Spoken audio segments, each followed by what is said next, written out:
y aparte se separa un poco de la parte que hemos venido estudiando.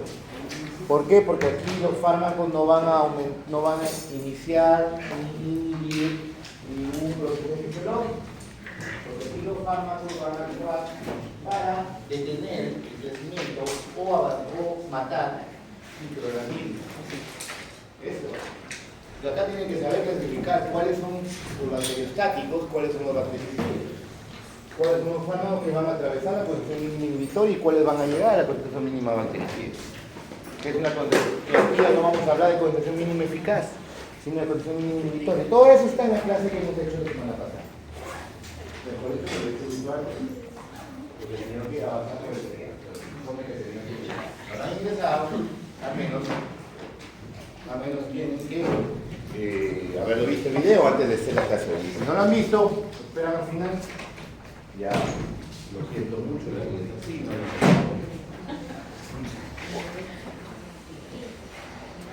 Entonces, tienen que saber.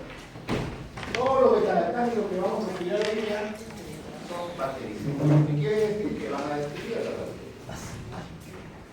Todos los betalactámicos, su mecanismo de acción es inhibir la síntesis proteica. ¿En qué fase? En la última fase de la síntesis, que es la transcripción. ¿Quién es este? Está buscando el número siguiente. Pues está viendo por la enfermedad que se me empezó otra vez. Entonces, hoy día hablaremos de los betalactámicos. Los betalactámicos fueron descubiertos de forma casual, ya les dije, por este personaje que se llama Alexander Fleming. ¿Ya? Una vez puse en el examen, dije, voy a ser bueno, voy a ponerles algo tan simple que lo conocemos desde primaria, ¿quién descubrió la penicilina? Puse una línea y me escribieron Anthony Hopkins. No sé, de verdad, tan cinéfilos, todo, tanto le gusta escribir que se acordaban de un actor. Yo no le veo parecido, pero bueno, le pusieron Anthony Hopkins. Y otro en honor al doctor Valentín Bexen pusieron Valentín Fleming. Ni siquiera Fleming, Valentín, no sé. La verdad, ¿por qué? Porque el mismo doctor me contó que en una clase le dijo, eres Alexander Fleming como yo soy Valentín Alexander, y eres Alexander, somos tocayos, entonces no sé qué, por ponerme Valentín. Entonces yo pensé que esa pregunta iba a ser un regalo, pero realmente no, porque me escribieron cualquier cosa menos lo que vino otra persona, otro alumno puso solamente Alexander, doctor, pero válgame medio punto, yo le digo, y si Alexander es Alexander von Humboldt, mi primo hermano se llama Alexander también, ¿qué voy a poner? No es Fleming, no, un regalo, no sé, cuando yo les digo, ustedes no se dan cuenta, porque yo mucho les ayudo poniéndole preguntas primariosas. Es lo que, pero no, ustedes ven ayuda cuando les digo, te vas a subir 5 puntos, ay, lo que hace mejor. No. Otra, me dicen, doctor, díganos las fijas se las digo todo, en cada clase les digo las fijas. Ustedes no se den cuenta y anden más firmes. Porque después del examen cuando digo, ¿le dije en el examen? No. Sí, doctor, usted lo dijo. Claro. Pero no se dan cuenta, lo están haciendo cualquier otra cosa menos escuchar. Entonces, el que descubrió la penicilina fue de una forma casual. Él estaba haciendo investigaciones con cultivos de Staphylococcus aureus en Santa Fe, cuando se olvidó la puerta de la ventana abierta y se contaminó esa muestra. Y notó que la zona donde había crecido cierto hongo, la bacteria no crecía. Entonces ese hongo, que ya sabía que se denominaba Penicillium notatum, le hizo que le denominara a esa sustancia penicilina. Nunca la logró aislar. Pero fue eso. Entonces desde ahí se inicia la era antimicrobiana, porque de ahí empezó todo hacia adelante. Es más, creyeron los científicos de esa época que gracias a Alexander Fleming se encontró la piedra filosofal, se encontró, digamos, la solución a todas las enfermedades infecciosas, hasta que fue una noche que un montón empezaron a producir resistencia, no pensaron que las bacterias se iban a defender. Creo que es parte de la selección natural. Una especie se ve amenazada, ve la forma de defender. Y en la clase, en la primera clase, les he explicado los 5 tipos de mecanismos de resistencia de las bacterias. Si no han visto el video, no han estado, no saben de qué estoy hablando. Entonces, aquí los antibióticos, porque son antibióticos, también les expliqué en la clase en qué se diferencia un antimicrobiano y un quimioterápico y un antibiótico que pertenecen al grupo de los antimicrobianos. Aquí los beta-lactámicos son antibacterianos, es decir, que también lo expliqué. Se caracterizan por tener un núcleo idéntico tetragonal que es beta-lactámico. Y se clasifican en 4 grupos: penicilinas, cefalosporinas, famicinas, los monobaltámicos y los carbamazepines. Primero vamos a hablar de las penicilinas y las cefalosporinas, que son las más utilizadas, que se van a usar bastante en la práctica clínica y la atención primaria. Tenemos las penicilinas, que no es nada más y nada menos que el anillo beta-lactámico del cual hemos hablado, más un anillo tiazolidínico. En total son 5 componentes, más, digamos, el anillo beta son 6. Es el ácido 6 aminopenicilánico, que es el que compone a todas las penicilinas. Y la cadena lateral, que es la que le va a dar la diferencia entre una y otra, entre la penicilina G, entre la amoxicilina, entre la piperacilina, etc. La cefalosporina es un compuesto, digamos, una estructura más compleja, aparte del anillo beta-lactámico que lo tienen todos, presenta lo que es el anillo dihidrotiazidínico, en total 6 más 1, 7, es el ácido 7 aminocefalosporánico que todas las cefalosporinas, desde la primera hasta la quinta generación, la presentan de forma idéntica. Y con 2 cadenas laterales que son las que las diferencian de los tipos de cefalosporinas.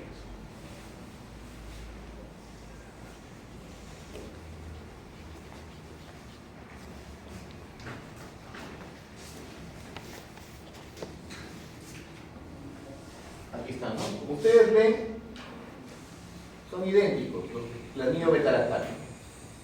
Y todos unidos a otro anillo, otras estructuras cíclicas, excepto los monobaltámicos, por eso el nombre dice monobaltámico, solamente presenta el anillo beta-lactámico y sus correspondientes cadenas laterales. Clasificación de las penicilinas. Tenemos penicilinas naturales y las semisintéticas. Las naturales son las penicilinas G o bencilpenicilinas y la penicilina B o V, que es la fenoximetilpenicilina. Ya vamos a hablar de eso después.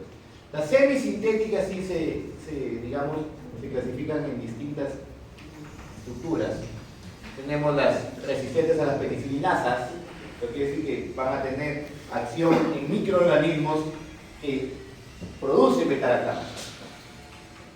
Tenemos los aminopenicilinas, las muy conocidas, más utilizadas y manoseadas. Tenemos acá la ampicilina y la amoxicilina. Tenemos las antipseudomonas, como la ticarcilina, la piperacilina, y los derivados del ácido 6, benoxipenicilina, que ya prácticamente no se utilizan. Hablaremos primero de las naturales. Las naturales, pues el nombre dice naturales, fueron las que se aislaron por primera vez, la que encontró o descubrió Alexander Fleming, del Penicillium notatum. Claro está que actualmente ya nadie se va a poner a cultivar hongos para producir penicilina, ¿no? Actualmente lo producen en laboratorio, pero ya se sabe su estructura química y cómo se ve. Entonces las naturales, que derivan directamente del Penicillium notatum, es la penicilina G o bencilpenicilina, la cual puede ser las cristalinas, que son en solución acuosa, que se pueden administrar vía endovenosa. Tenemos la penicilina G sódica o bencilpenicilina sódica, la penicilina G potásica. Tenemos la de depósito, esas de aquí son de depósito porque no se pueden utilizar vía endovenosa, se utilizan vía intramuscular. Tenemos la procaínica, la clemizol, que es la megacilina, y la bencilpenicilina benzatínica, que forma parte de la penicilina G. Es sinónimo de decir bencilpenicilina con penicilina G, por si acaso. Después no me digan que no les he dicho. Y la penicilina B o V es la fenoximetilpenicilina, es la que se ha creado, se ha aislado y se ha modificado para que pueda ser usada vía oral. Y la fenicilina, que ya está en desuso, ya no se utiliza. Vamos a hablar de estas 3 que hemos hablado. Tenemos las semisintéticas, que son las resistentes a las beta-lactamasas o a las penicilinasas. Tenemos 2 grandes grupos. Las no estables en medio ácido, la más importante acá es la meticilina, que se utiliza en el laboratorio para detectar staphylococcus de la penicilina, los famosos SAR.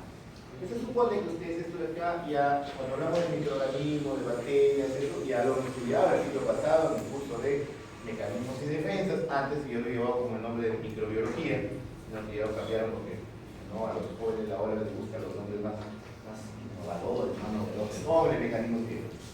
No nada más, nada menos que microbiología aquí. Entonces, ya lo he llevado, ya saben que es una bacteria positiva, que es una bacteria negativa, ya saben que son proteínas fijadoras de penicilina, que son transportadores, porinas, que son los mesosomas, que son los ribosomas procarióticas, etc. Ya saben. Todo eso es en microbiología, es farmacología. Entonces, las no estables en medio ácido quiere decir que no pueden utilizarse por vía oral. Y las estables en medio ácido se les denomina isoxazolilpenicilina. Isoxazolilpenicilina, que son utilizarse por vía oral. Entre ellas tenemos la oxacilina y la más conocida, que es la dicloxacilina. Repita, como dicen en la clase de inglés, repeat after me. Dicloxacilina. ¿Por qué? Porque se confunden con la doxiciclina, que es una tetraciclina. Dicloxacilina. Y todavía te contesta, ay doctor, es que siempre me confundo. Ya, les pongo, los dramatizo entonces. Paciente, gestante, que llega con un diagnóstico de una herida infectada en la piel. Tratamiento de elección, dicloxacilina. Pero como, ay doctor, me confundo, le pones doxiciclina en la receta. Se van, compra su doxiciclina, toma, y el niño nace con un ojo en la frente. Está contraindicado, es teratogénico. Cuando vayan, el fiscal les dice, ¿qué pasó? Ay, ya siempre me confundo. A ver, ahí lo quiero ver. O lo contrario, paciente con una infección por clamidias, tratamiento de elección, doxiciclina. Y le recetas dicloxacilina. Y el paciente es alérgico a la penicilina. Se va, toma su pastilla, se hincha a una cierre de glotis y se muere asfixiado en su casa. Van detrás de las rejas, ay doctor, me equivoqué, me confundo siempre. La medicina es así. El fiscal no tiene piedad. El fiscal no tiene piedad. El fiscal simplemente dice, has recetado lo que no es, punto, no que se parece. ¿Se acuerdan al inicio los errores de la medicación? Por falla en el complejo como en el componente activo. Así que ya saben, no es lo mismo. Dicloxacilina.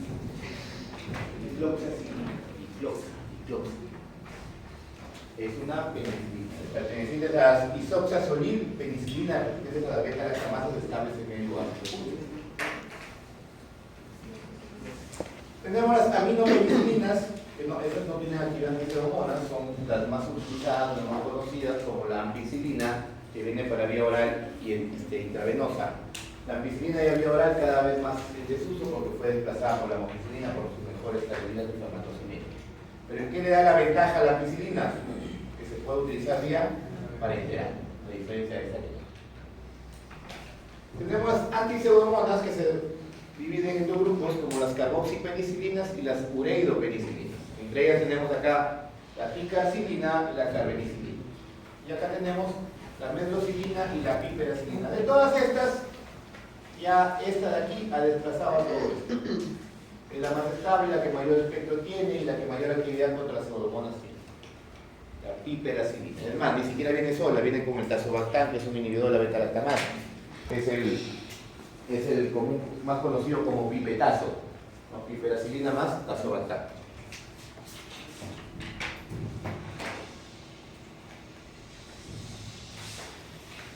Tenemos la penicilina G, son las naturales, como pueden ver ustedes, activa contra la mayoría de cepas sensibles de coco grampositivo, excepto los Staphylococcus aureus.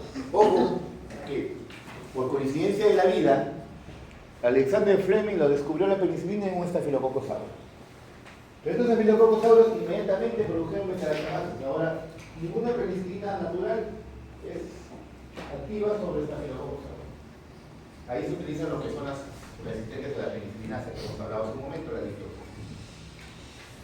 ¿Qué demás tiene espectro la penicilina G? El treponema pálido. ¿Qué produce el treponema pálido? La sífilis, ¿no? La sífilis, el tratamiento de elección. La penicilina benzamina. ¿Qué más también tiene actividad en el Clostridium tetani? Se utiliza también para infecciones severas de beta. Las penicilinas resistentes a la penicinasa, acá tenemos la oxacilina, tenemos la dicloxacilina, que es la más importante, que es más usada en nuestro país. Y las endovenosas, que es la meticilina, que mayormente de acá se utiliza para fines laboratoriales para detectar estafilococos aureus resistentes a la meticilina. ¿Por qué? Porque un estafilococos aureus resistentes a la meticilina ya no queda, ya ninguna cefalopurina, ninguna penicilina le va a hacer nada. Tratamiento y dirección es la vancomicina, que ya lo van a hablar la próxima semana. Tenemos las aminopenicilinas, que son modificaciones de las penicilinas, que en sí estas penicilinas acá, la G y las isoxazolil, son de espectro reducido.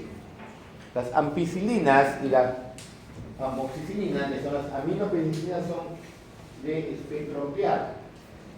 A diferencia de las contrapseudomonas como las ureopenicilinas, que son de amplio espectro. Esto ya lo expliqué también la primera vez. Tenemos las cefaloporinas, primera, segunda, tercera, cuarta y quinta generación. Aquí en nuestros hospitales llegamos a la cuarta, ¿no? Para que pongan en su examen, que es la que más se receta en salud. Las de primera generación son las que ustedes van a usar más, sobre todo la primera, que es la cefalexina. La cefalexina, muy utilizada la cefalexina. Otra importancia, de alta importancia acá es la cefasolina. La cefasolina eso sí es parenteral, por si acaso. La cefalexina es oral. ¿Cuáles son orales de la primera generación? La cefalexina, cefradina y cefadroxil. Vienen en presentación oral. Y la que viene solamente en presentación endovenosa es cefasolina y cefalotina. Pero la cefasolina resalta ahí porque se utiliza y está en los protocolos de manejo del antibioticoterapia o antimicrobianos profilácticos quirúrgicos. Eso quiere decir que se coloca antes de iniciar una cirugía. ¿Con qué finalidad? Recuerden que en la piel tenemos gram positivo. Abundan los gram positivos. Estafilococos, estreptococos. Entonces, una vez que hacen una cirugía, simplemente es para prevenir, digamos que por más que limpien, por más que desinfecten la piel, puede haber riesgo de infección. Entonces, la antibiótico-terapia preventiva profiláctica se utiliza la cefasolina. Tenemos la segunda generación, entre ellos la cefuroxima, el cefaclor. Recuerden que la cefalopurina, conforme va aumentando su generación, va aumentando su espectro hacia los gram negativos. La cefuroxima y el cefaclor, por ejemplo, la cefuroxima tiene actividad sobre Haemophilus, tiene actividad sobre Shigella, que son gram negativos, la Shigella, los Campylobacter son enterobacterias, también sobre la Escherichia coli. El cefaclor tiene actividad, aparte de los gram positivos como el Streptococcus pneumoniae, también tiene actividad sobre la Moraxella catarrhalis, también tiene acción sobre la Haemophilus influenza. Por eso es que el cefaclor y la cefuroxima tienen, digamos, muy útiles en otitis media aguda. Porque sabemos que la otitis media aguda, empíricamente y por datos epidemiológicos, produce una infección polibacteriana. Streptococcus pneumoniae, Haemophilus influenza, Moraxella catarrhalis y también Streptococcus pyogenes.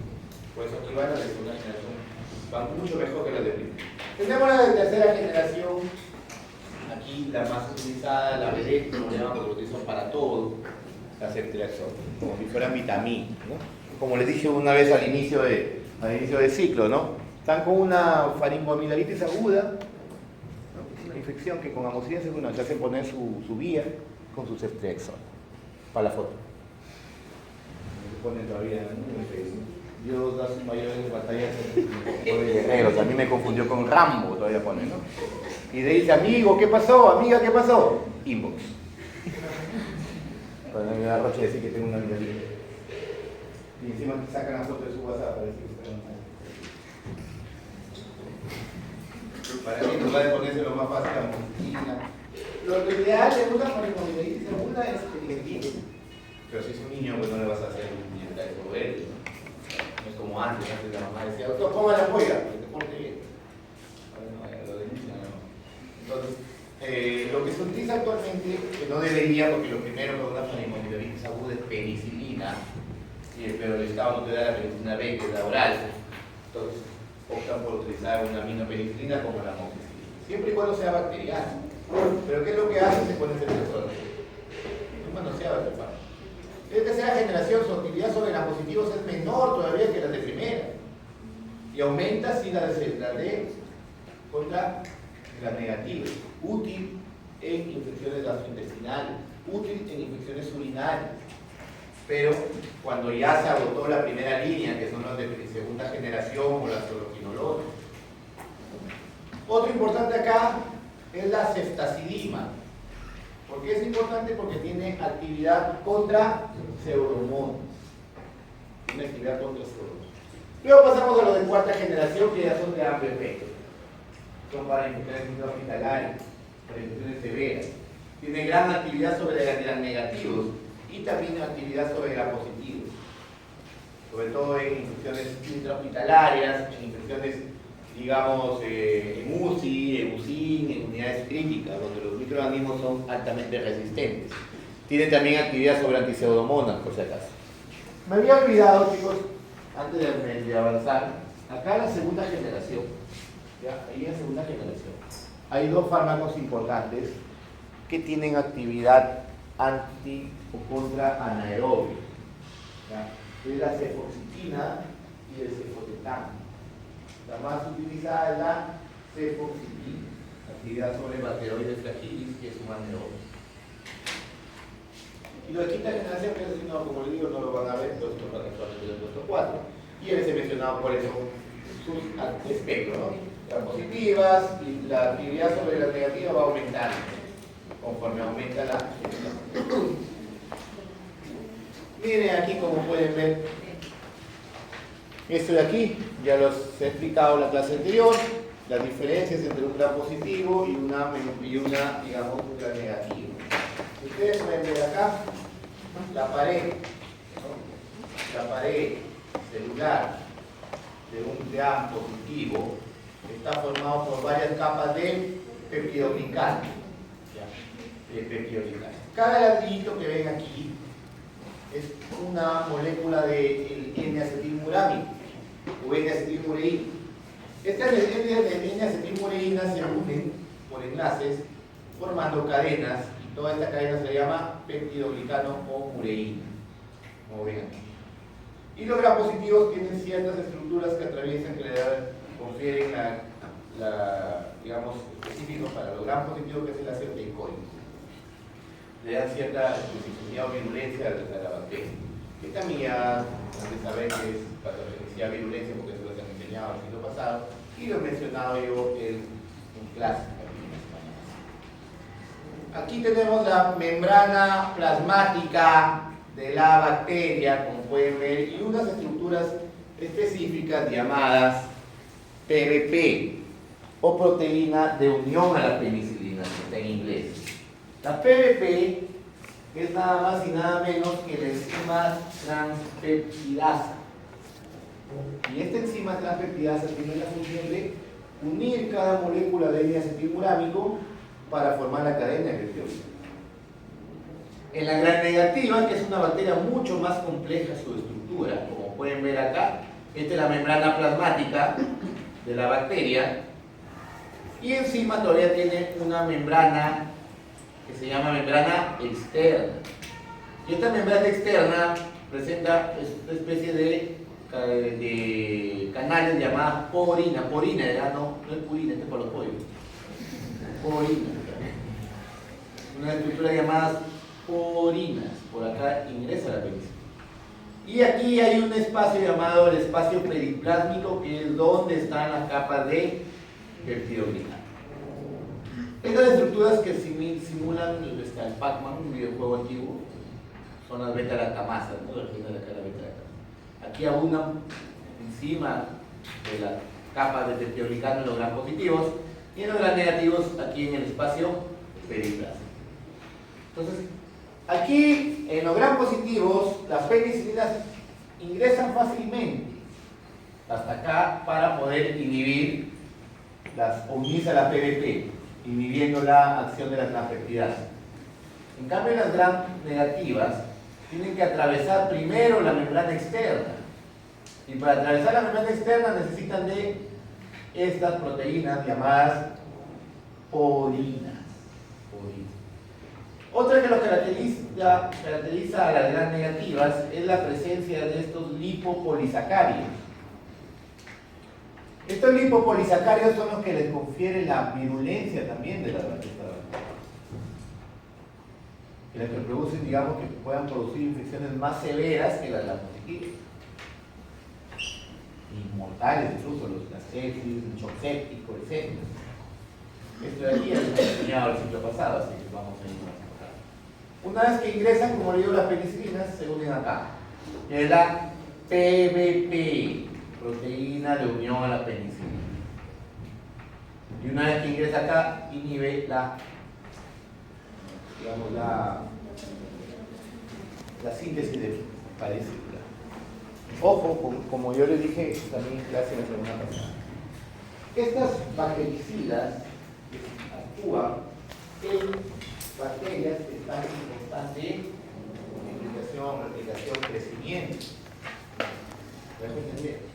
¿Qué es lo que hace la bacteria? La bacteria, una vez que se forma, empieza o se libera o empieza a multiplicarse, empieza a producir pared celular. Entonces ahí es donde actúa la penicilina, evitando que se forme la pared celular. Ojo, que la penicilina no destruye la pared celular ya formada, sino evita que se forme pared celular. Por lo tanto, sale la bacteria, una pared celular deficiente y se muere, porque es bactericida. Ahora, ¿se acuerdan que en clase anterior les dije que la unión de un bacteriostático con un bactericida tiende a ser antagonismo? ¿Por qué? Porque si la penicilina actúa, digamos, que es un bactericida, en la formación de la pared celular, si yo le doy un bacteriostático, las bacterias dejan de multiplicarse, su estado metabólico se detiene, pero la bacteria sigue viable. Entonces, si yo le doy un bacteriostático, ya no se multiplica, ya no produce más pared celular. ¿Dónde actúa entonces la penicilina? Entonces, una vez que deja de darle a ambos, la bacteria nuevamente se vuelve a crear. Por eso que se dice que es ya antagonista. La mayoría de bacteriostáticos, todos los que actúan inhibiendo, todos los que actúan inhibiendo la síntesis de pared celular, son bactericidas. Las penicilinas, los glucopéptidos como la vancomicina. De los fármacos que inhiben la síntesis proteica, todos son bacteriostáticos, excepto los aminoglucósidos, que son bacterias. Así de fácil, así de fácil. Pero tienen que saber cuáles son, cuál. Esto lo vamos a ir aprendiendo conforme va avanzando la unidad.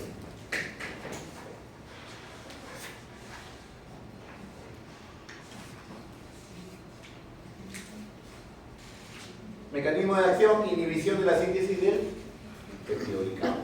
Como ven, inhiben el último paso de la síntesis del peptidoglicano. ¿Cómo se llama ese paso? Así es. Inhiben la transpeptidación. Aquí está cada N-acetilmurámico. Este es cada ladrillito que hemos visto en la imagen anterior. Se unen aquí por acción de qué enzima? La transpeptidasa. Entonces la penicilina que hace inhibe esta enzima. Y al inhibir esta enzima inhibe la unión, provocando la no formación, no la ruptura, por así le digo. No la ruptura. La penicilina no destruye la pared celular ya formada. Es una bacteria que no se multiplica, no va a formar más pared celular, por lo tanto no le va a hacer nada. No destruye la pared celular ya formada, lo que hace es inhibe la formación. Nueva pared celular. Y tenemos la actividad antibacteriana. Como estamos hablando, los grampositivos son los que la penicilina tiene mayor actividad. En el Streptococcus pneumoniae, acá como ven acá una letita arriba, ya hay cierta resistencia. Por eso que ya la penicilina sola, por sí sola ya no se utiliza. Es más, ni la amoxicilina por sí sola se utiliza, ahora se utiliza con ácido clavulónico, que le da cierta, digamos, mejoría o protección a la mucina, ya que el ácido clavulánico inhibe la beta-lactamasa.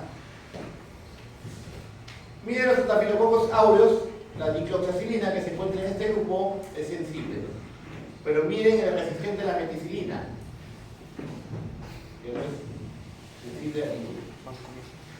Ahí el tratamiento de elección es la vancomicina. Una cefalosporina de quinta generación que no tenemos.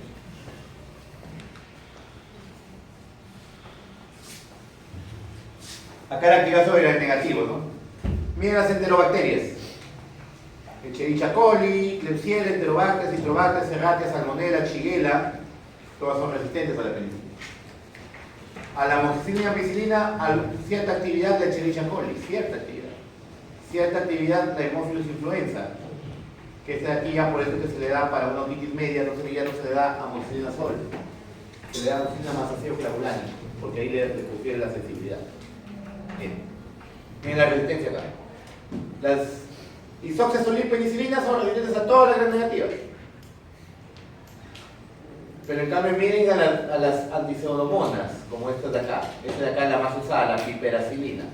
Prácticamente casi todas. Miren las pseudomonas. Por eso es que estas de acá son consideradas de amplio espectro. Si ustedes se dan cuenta, miren la penicilina G, sensible a gram positivos, resistente a todos los gram negativos, o la mayoría. Entonces aquí estamos hablando de espectro reducido. En cambio las aminopenicilinas son sensibles a todos también, claro, excepto esto, son sensibles a todos y sensibles a otro grupo más de gram negativos. Entonces eso se le denomina de espectro ampliado, no amplio, espectro ampliado. Y estas de acá sí son sensibles a todos. Estos se llaman de amplio espectro. Acá tenemos en anaeróbicos, la penicilina G sí tiene actividad sobre anaeróbicos, sobre Clostridium perfringens, sobre Clostridium tetani, tienen actividad. La amoxila ampicilina también, sobre todo hay una bacteria anaeróbica que se encuentra en la saliva de los gatos y los perros, que es la Pasteurella multocida. Cuando te muerdes se puede infectar con este tipo y son sensibles a la penicilina. Ni las cefaloporinas de primera generación tienen actividad también tienen sensibilidad a Staphylococcus aureus, pero en la sensible de la penicilina. Miren en la resistente de la penicilina. Solo tiene actividad la de quinta generación, las cuales no tenemos. Por eso el tratamiento de elección, si tiene una infección por SARS significa Staphylococcus aureus, de la penicilina, el tratamiento de elección es la vancomicina. Y eso ya lo van a ver la próxima semana. En cantidad de tenemos gram positivos y tenemos gram negativos. Mayor sensibilidad, las de mayor generación tienen más sensibilidad contra el gram negativo que los de primera generación. Aquí hay otras cepas bacterianas. Miren la Pseudomonas aeruginosa. La cefalosporina tiene cierta actividad. ¿Cuál es la más ideal de acá? Es la actividad. Las cefepimas sí tienen, sí o sí. Y la de quinta generación como el exponential. ¿Qué es el efecto postantibiótico? Ya lo hemos mencionado. Es la resistencia de la supresión al crecimiento bacteriano después de la exposición de microorganismos y microbianos. ¿Qué quiere decir? Estoy dándole fármaco en cierto tiempo, lo suspendo y tiene cierto tiempo todavía en el que se sigue suprimiendo el crecimiento o la muerte bacteriana. En los fármacos que dependen del tiempo, como las penicilinas o los beta-lactámicos, recuerdas también está en la curva que les decía la clase pasada. Los fármacos que dependen del tiempo son los beta-lactámicos, el efecto post-antibiótico es mínimo, pequeñísimo. Por eso dependen del tiempo, hay que estar dándoles constantemente los fármacos. Es de pocas horas y mucho menor para el negativo, excepto ¿cuál? Los carbapenetos. Tenemos las características farmacocinéticas en las que podemos hablar, por ejemplo, la penicilina G oral no se usa, es muy inestable, no se absorbe bien, por eso se creó la penicilina B o V. En cambio, la penicilina G o benzilpenicilina, que puede utilizar, digamos, la penicilina G sódica o potásica que se usa endovenosa, tiempo de vida medio es cortísimo, de 30 a 60 minutos, se administra cada 4 horas. Infecciones severas, cuando están pacientes hospitalizados, incluso se administra a través de la vena cristalinas, sódica y potásica. En cambio, las de depósito se utilizan solamente intramuscular, son de liberación prolongada. Tenemos la procaína, la clemizol, que es la megacilina, y la benzatínica que se administra una vez cada 30 días. La procaína y clemizol es una vez al día. La benzatínica se administra cada 30 días. Perdón, cada 7 días.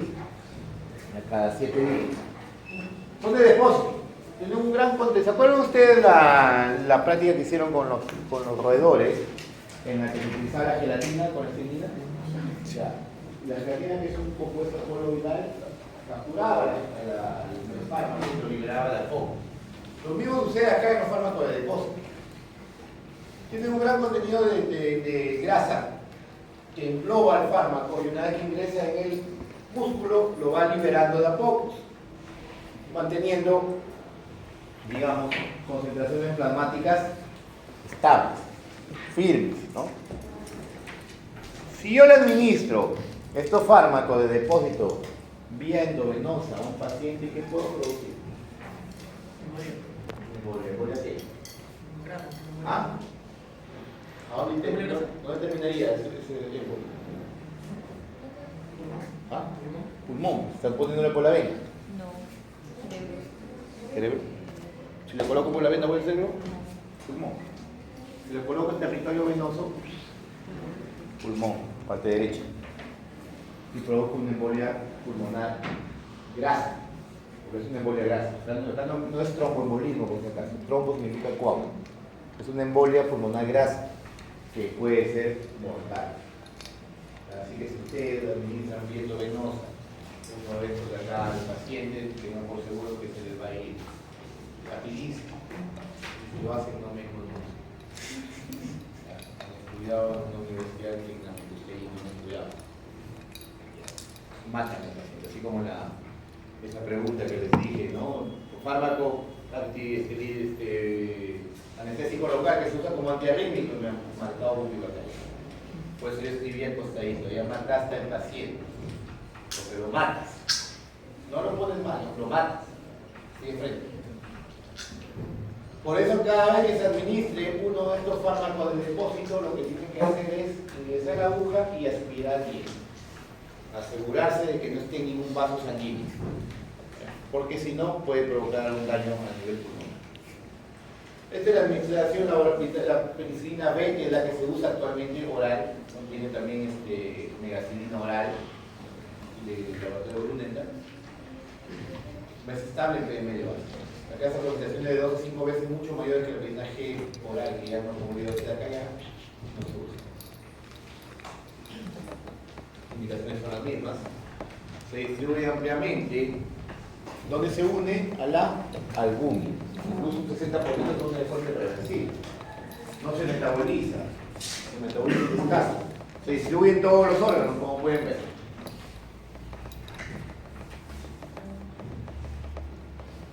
El volumen aparente de distribución es de 0,35 litros por kilogramo y puede variar dependiendo de la masa del paciente, ¿no? Porque como obeso después de la infección, el volumen de distribución es mayor. La excreción es renal y una mayor proporción, como sea, mucho más que en la biliar. Como le dije, no se metabolizan estos fármacos, se eliminan tal cual, 10% por filtración glomerular y 90% por secreción tubular. Miren la rapidez. Si usted la administra en la penicilina G acuosa, que es la que se administra bien endovenosa, el 90% en 60 minutos ya se eliminó por orina. Por eso su tiempo de vida media es cortísimo. El tiempo de vida media de la penicilina es más o menos 30 minutos total. Pues, su seguridad de eliminación es de 30 minutos. Por eso es que estos fármacos, como tienen un tiempo de vida media muy corto, se administran máximo cada 4 horas. Por eso es que se opta por usar fármacos con excipientes de depósito. porque son con tiempo de vida media corta. Y recuerden que los fármacos de tiempo de vida media corta, si quiero que mantengan su actividad, tengo que colocarles continuamente. Por eso utilizan eso de depósito. En casos extremos, como les dije, se utilizan bien venoso, pero son pacientes hospitalizados, están con su vida. Es menor la inmersión de neonatos y los pacientes que tienen problemas renales. Las isopsias olilpenicilinas, aquí tenemos las que son las resistentes a la beta-lactamasas, estables en medio ácido. ¿Cuál es la que les dije que es lo más importante ahí? Dicloxazolina. ¿Cuál es? Dicloxazolina. Dicloxazolina.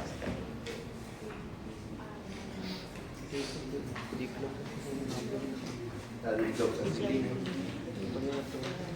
Lo más importante.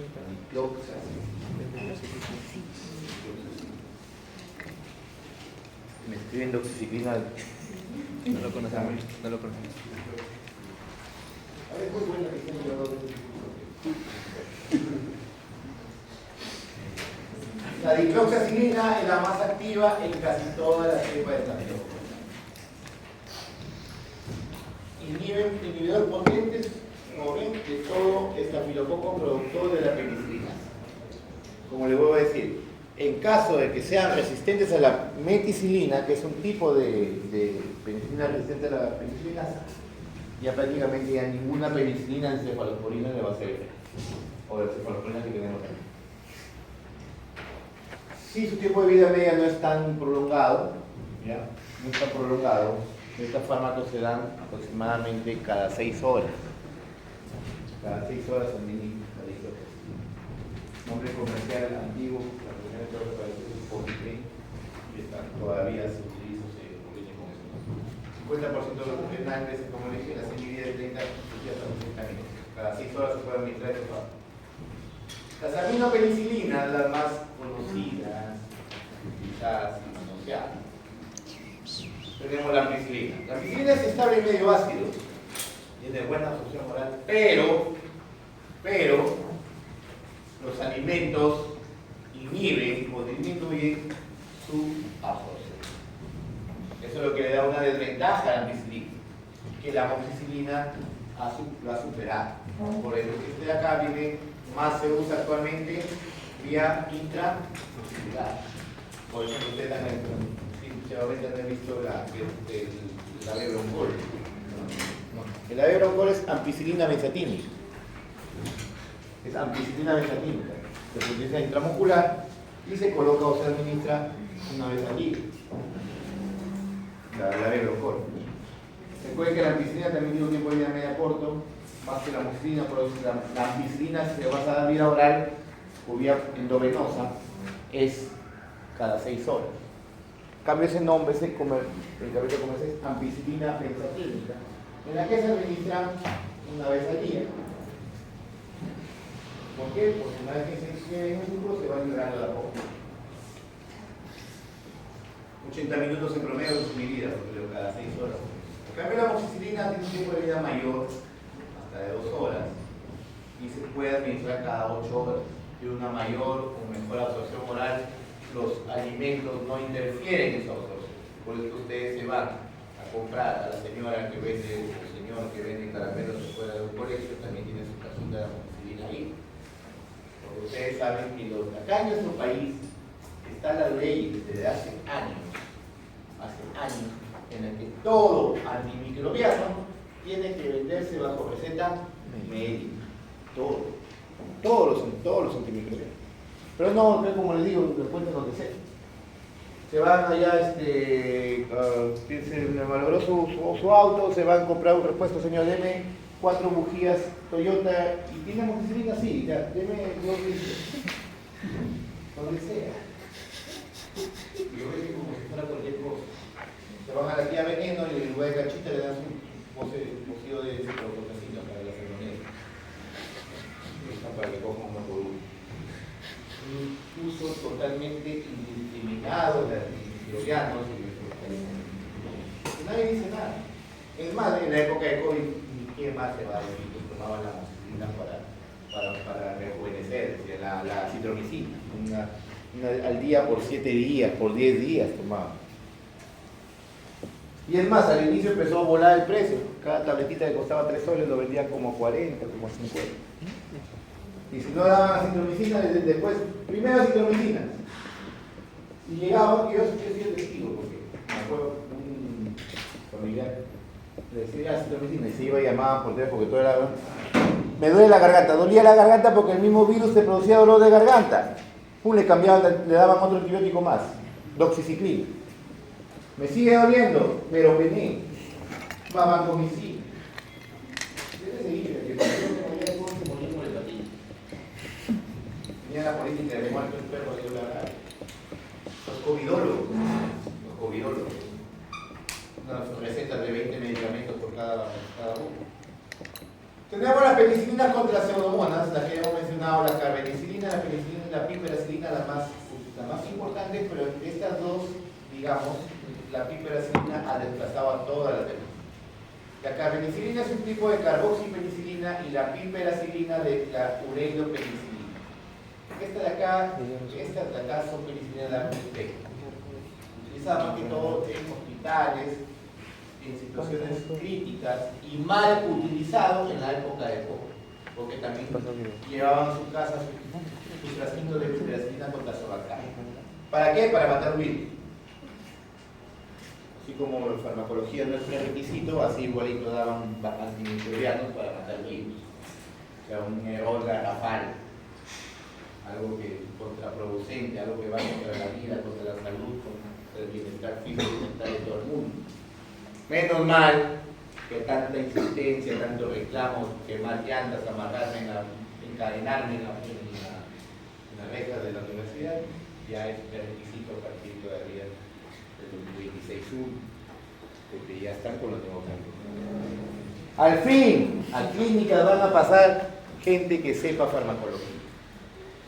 Bueno, excepto los que pasan saliendo, porque hay muchos y siguen avanzando. Viene el doctor, el cardiólogo, y les va a decir, dime el esquema para cómo funciona el captopril. ¿Quién enseñó farmacología? Saavedra. Pero no le preguntan, ¿lo probaste? No solamente me empiezan a chantar a mí. Lo preguntan varios, muchos, varios. Y es algo contraproducente. Algo, digamos, que no se ajusta a la realidad del mundo. Pero como estamos en nuestro queridísimo Perú, no se permite. Menos mal ese día no. ¿Por qué? ¿Por qué también? Porque eso los va a obligar a estudiar. Los va a obligar. Porque ¿qué es lo que hacen? Estudian los 4, 2, 3. Voy a estar, van a ver al final porque no te da recursos. No es casi tiempo, de verdad, lo digo de verdad.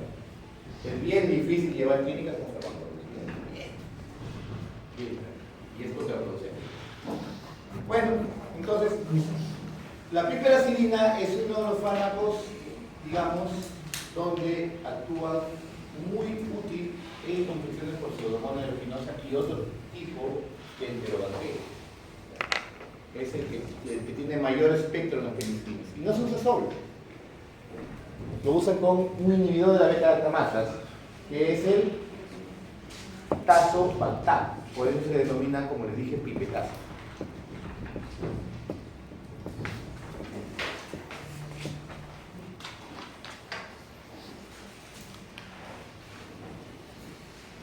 Las cefalosporinas de primera generación, como les dije, estas son las más usadas, que ustedes van a utilizar.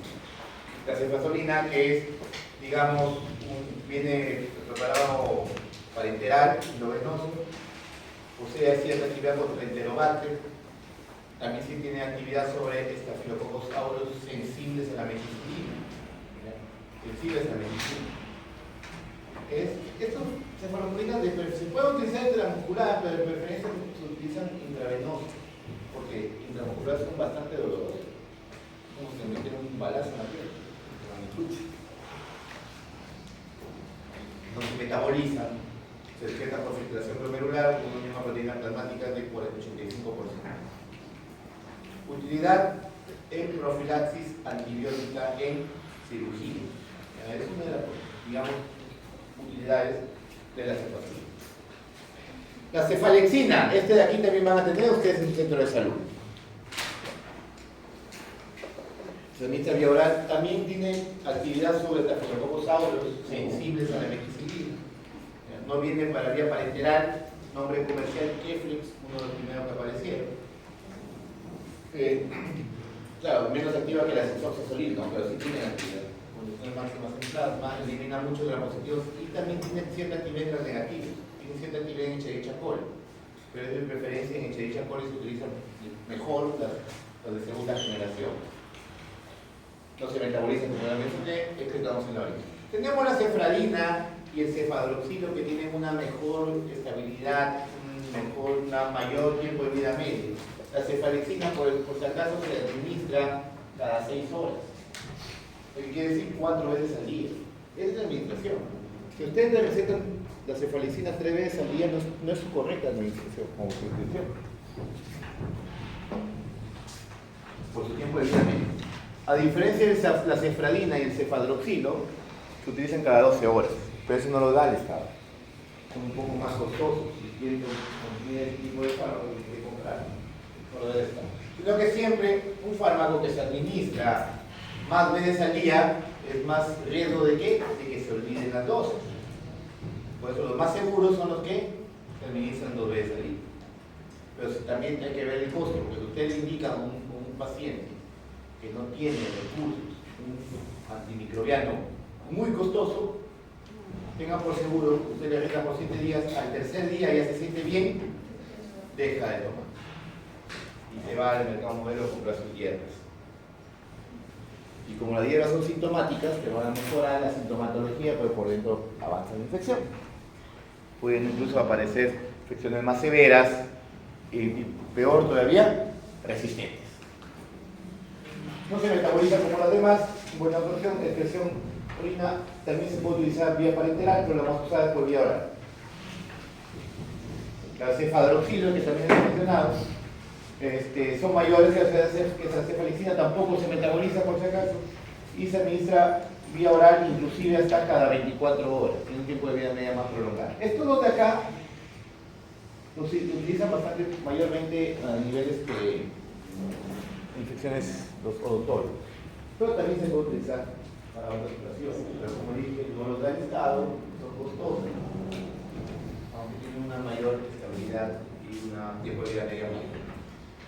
Tenemos lo de segunda generación, tienen actividad aparte del otro contra Enterobacter, Proteus, Klebsiella. Además, la cefoxitina, que ya mencioné hace un momento, tiene cierta actividad sobre anaerobios. Se deriva de Streptomyces lactandurans, que es el hongo donde se produce. Recuerden que todos ellos son antibióticos. Tiene actividad sobre Bacteroides fragilis, y este es un anaerobio. Por eso que se utiliza también contra infecciones por anaerobio. Una serie de 40 minutos aproximadamente, su administración cada 6 horas. Como es el tratamiento de infecciones por anaerobios, se utiliza bastante. Por ejemplo, enfermedad inflamatoria pélvica, una EPI, ¿ya? Hay abscesos pulmonares por anaerobios. El cefaclor, muy activo, como ven aquí, contra Haemophilus influenzae y Moraxella catarrhalis. También tiene actividad sobre Streptococcus pneumoniae. Por eso es que es uno de los fármacos de elección en caso de otitis media aguda. Viene para uso oral, ¿no? Tenemos la cefuroxima. La cefuroxima tiene mayor actividad sobre los negativos intestinales, de las enterobacterias. Entre ellas, actividad sobre Shigella, Campylobacter, Salmonella. No tiene actividad sobre anaerobios como los bacteriales fragiles. Tiene una sensibilidad de 1.7 horas. Inclusive hasta cada 8 horas se puede administrar. Concentraciones de líquidos requirió del 10% de la del plasma, pero puede incrementarse cuando hay una inflamación o hay meninges inflamadas. Inclusive te habla hasta del 40-50% del plasma. Por eso es que es útil en caso de meningitis producida por Neisseria meningitidis, Streptococcus pneumoniae o Haemophilus influenzae. Es útil la cefuroxima. Volvió ahora se absorbe el 30-50%, también viene la cefuroxima para vía parenteral. La de tercera generación, aquí estas tres que he puesto acá para que sepan, la importante es la ceftriaxona. La más manoseada, más utilizada, mal utilizada. Su actividad sobre gram positivos es menor que la de primera generación. Las ceftriaxonas, su actividad sobre gram positivos es menor que la de primera generación. Pero muchas veces algunos cirujanos, porque nosotros administramos la terapia antimicrobiana y utilizamos la cefazolina que te dicen las guías clínicas y tiene la razón que es contra el gram positivo. Pero algunos cirujanos vienen, no, que pónganle por favor ceftriaxona, la indicación del cirujano, pero tenemos que dejar y colocar la ceftriaxona, porque al final es cirugía. Porque como es tercera generación es mejor, dice. Excepto en cirugías donde abundan los gram negativos. ¿Cuáles son? Las intestinales. Vamos a operar un intestino, ahí sí tienen la opción, digamos, que mayor una ceftriaxona o una fluoroquinolona como el ciprofloxacin. Ahí ya varía un poco, ¿por qué? Porque los intestinos abundan gram negativos que son las enterobacterias. Aquí está cirugía de colon molecular. Tenemos la de cuarta generación, la cefepima, que es la que tenemos nosotros en el hospital, ya es de un muy amplio espectro.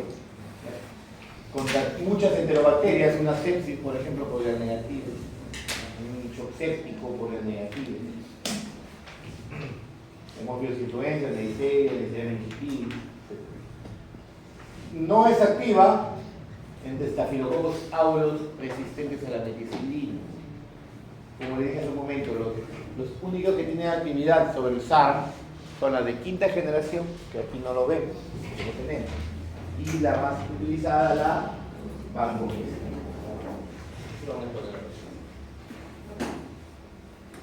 Mecanismos de resistencia. Los beta-lactámicos o las bacterias van a tener, de los 5 mecanismos de defensa, de resistencia van a tener estos 3.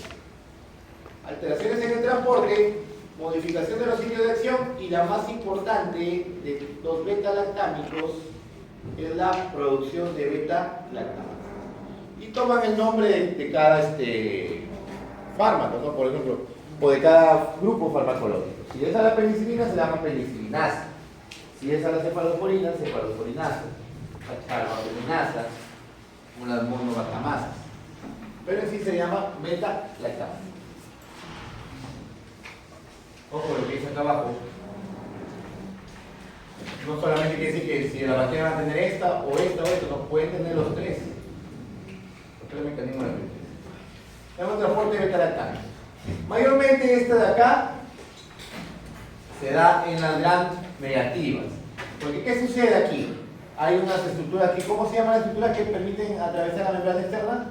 Porinas. Entonces, en este tipo de resistencia hay modificación de las porinas o desaparición de las porinas. Dejan de aparecer o de sintetizarse, impidiendo que el beta-lactámico atraviese la membrana externa. Mira acá la porina, la membrana externa. Entonces, esto de gram negativo impide que el antibiótico atraviese la membrana. Por eso dice pérdida de porinas o alteración estructural de cierre. Otro mecanismo de alteración en transporte son las bombas de flujo. ¿Eso qué quiere decir? Que el fármaco entró y la proteína lo expulsó. ¿Ya? Que se llama bombas de flujo, que son también parte de las alteraciones en el transporte. Otro mecanismo de resistencia es la alteración de los sitios de acción. ¿Cuáles son los sitios de acción de las penicilinas? Las BPP. Las transferidasas. BPP. Claro, pues como decir, la vancomicina actúa también inhibe la síntesis de paleomantenina, pero en la transglicosilación, su sitio de acción distinto. En cambio, este de acá actúa en la transpeptidación, inhibe la transpeptidasa, por lo tanto, su sitio de acción es la transpeptidasa, la PDP. ¿Qué hacen algunas bacterias? Cambian su forma de la PBP. Cambian su forma de la PBP. Esto es más común en las gram positivas. Entonces, al cambiar su forma de la PBP, el antibiótico ingresa y ya no se puede unir. Por lo tanto, al no poder unir, baja su afinidad. Es más característico de los Staphylococcus aureus resistentes a la meticilina. Porque recuerden que la meticilina es un fármaco resistente a la beta-lactamasa. O sea, la beta-lactamasa no le va a hacer nada. Entonces, como los Staphylococcus aureus empezaron a destruirse, buscaron una forma distinta de defenderse. ¿Y cómo se defendieron? Cambiando su estructura de la PBP, haciendo que la meticilina, la dicloxacilina o cualquier antibiótico ingrese y no se una a la PBP. Porque la primera línea de defensa de los Staphylococcus aureus, ¿cuál es? La beta-lactamasa. Por eso se crearon penicilinas resistentes a la beta-lactamasa. En cambio, aparecieron estructuras diferentes donde la beta-lactámico entra y ya no puede. Entonces, ¿cuál es el tratamiento de elección aquí que le dije? La vancomicina. La vancomicina no se une a la PBP, tiene otro sitio de unión. Y se lo van a explicar a sus compañeros en la cátedra que van a dar a continuación. Y este es el mecanismo más importante, ¿no? Producción de beta-lactamasas. Es una enzima que va a degradar la penicilina activa. La penicilina activa, el anillo beta-lactámico, y como ven que hacen la beta, cortan enlaces en el anillo beta-lactámico. Por eso es un ácido penicilinoico. Es inactivo. Entonces, eso se da tanto en gram positivos y en gram negativos. Pero acá te dicen que en los gram positivos mayormente las beta-lactamasas son inducibles. ¿Qué quiere decir? Que el microorganismo se encuentra al inicio y su efecto y luego empiezan a aparecer beta-lactamasas.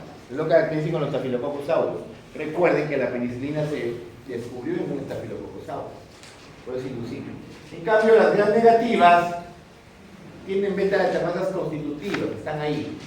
Las penicilinas nunca le van a hacer efecto porque ni bien ingresan, son destruidas.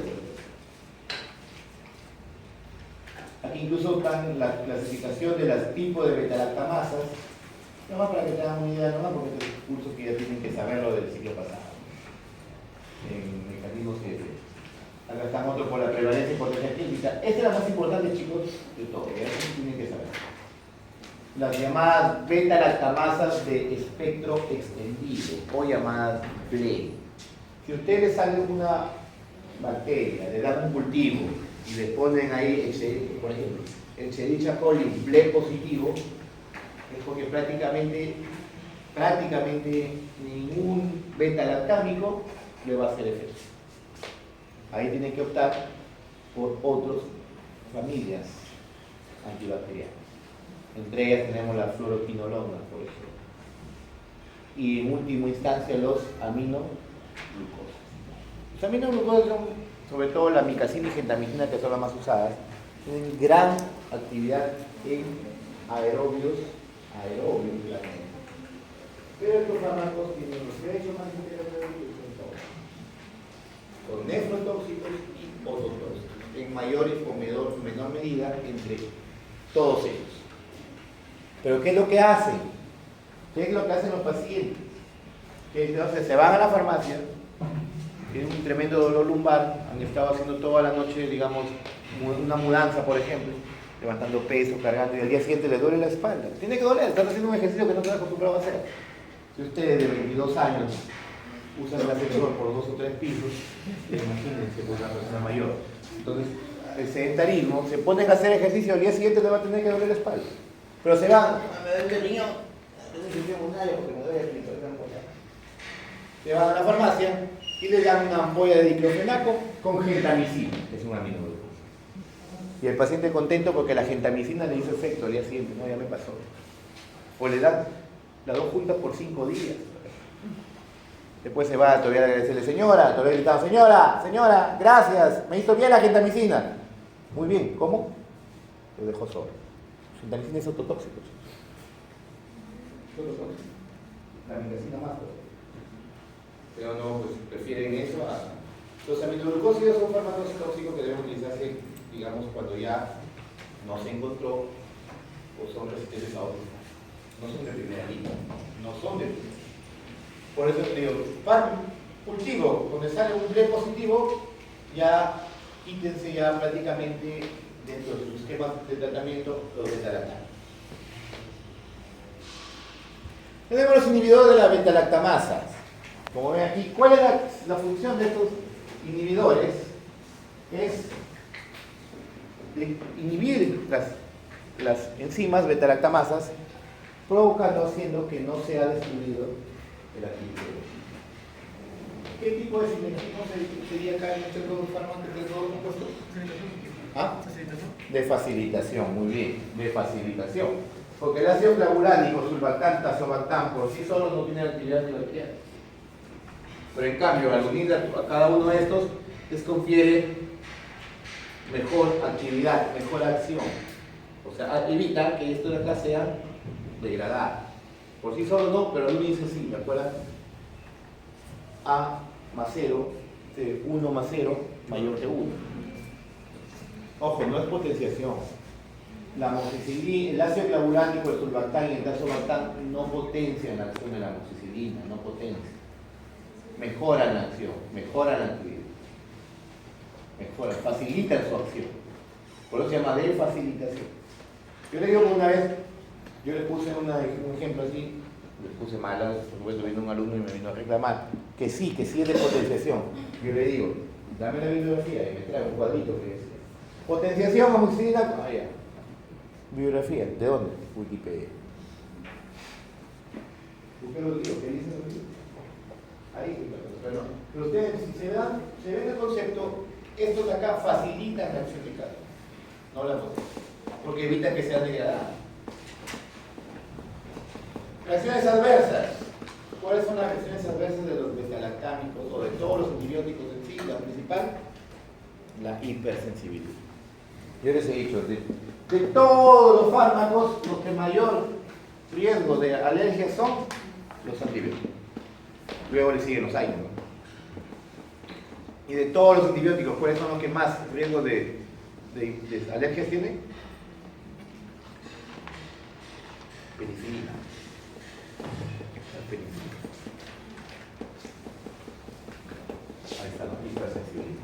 Inclusive puede ser inmediata. El paciente se enconchó y empezó a hincharse rápidamente. Puede ser acelerada tardía y dependiendo de la gravedad. Entonces te da también de 2 a 30 minutos, sobre todo cuando necesitas por viento venoso. El otro es un poco más tiempo, 32 horas. La incidencia es poca, del 1 al 5%, pero es la que mayor incidencia de alergias tiene.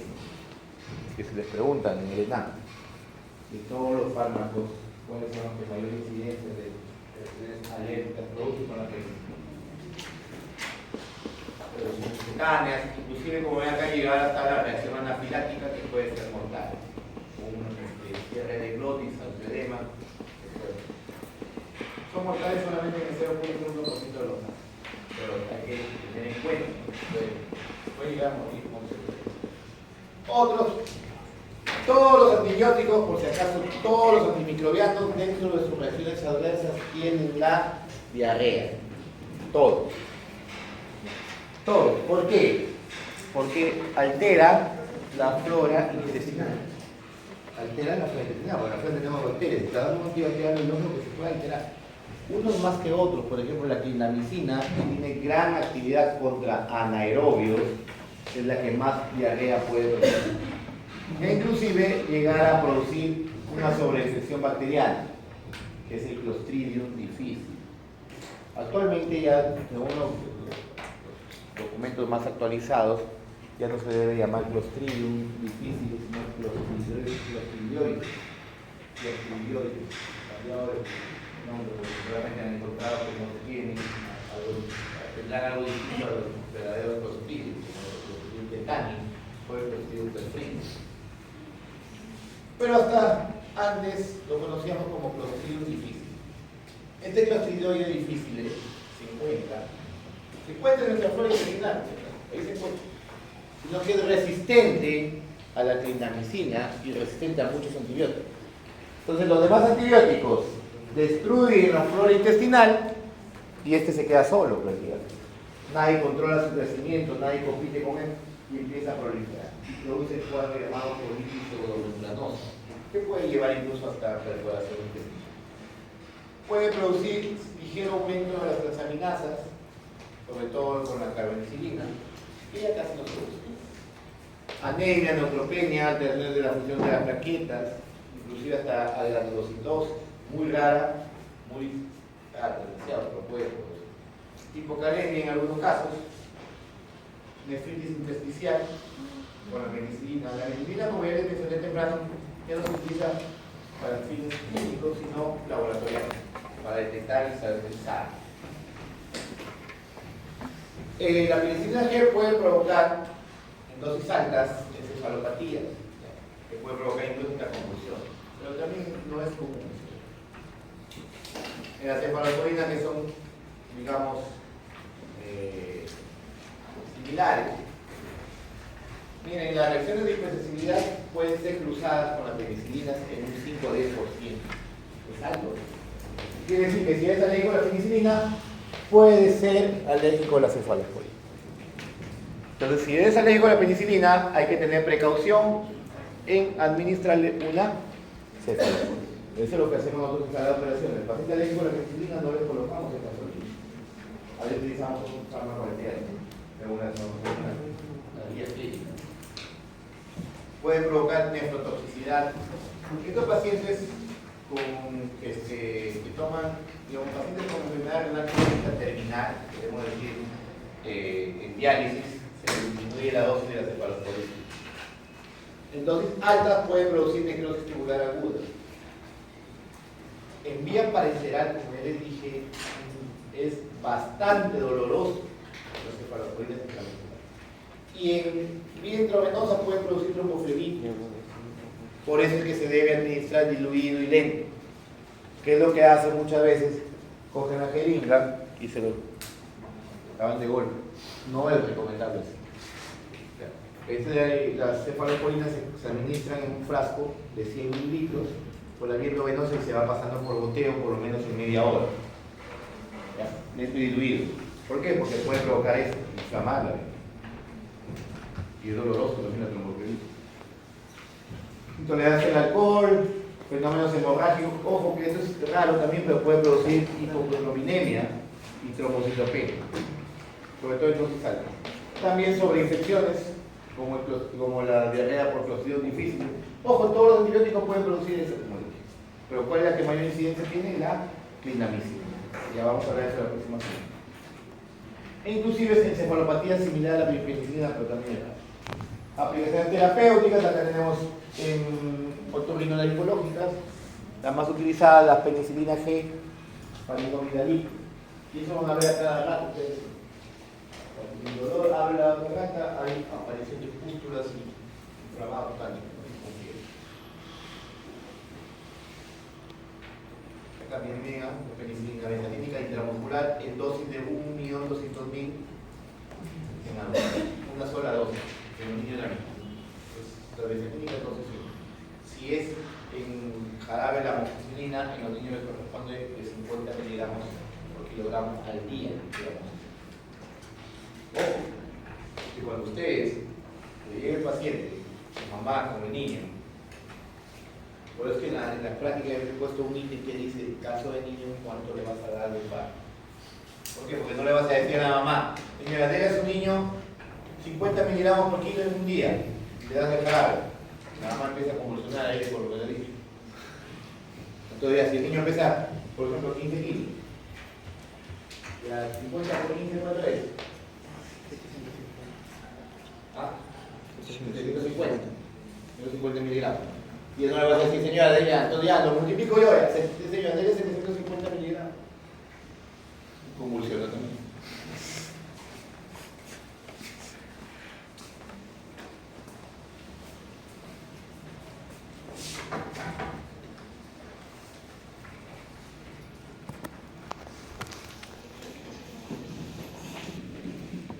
Al día.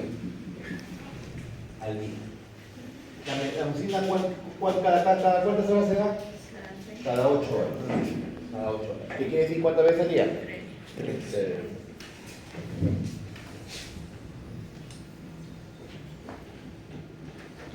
Veces al día.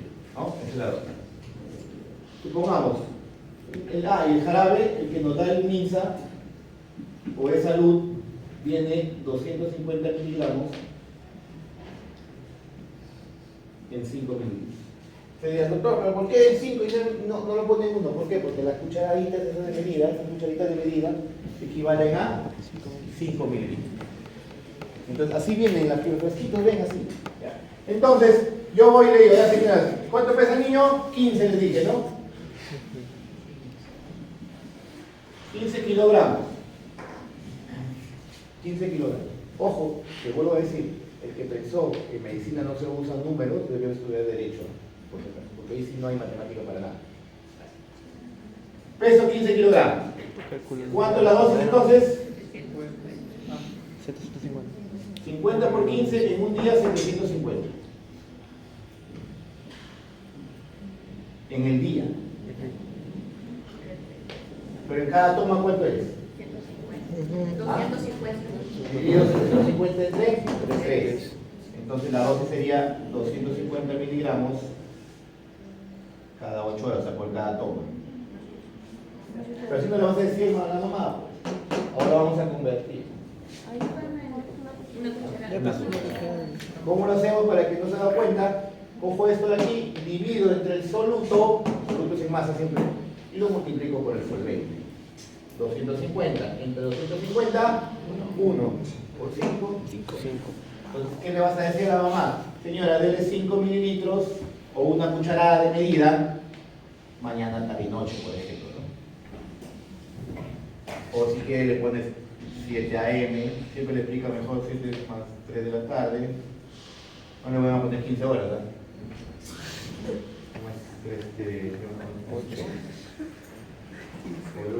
Ya yo le pongo, dele a las 700 horas, a las 700 horas y a las 2300 horas, no.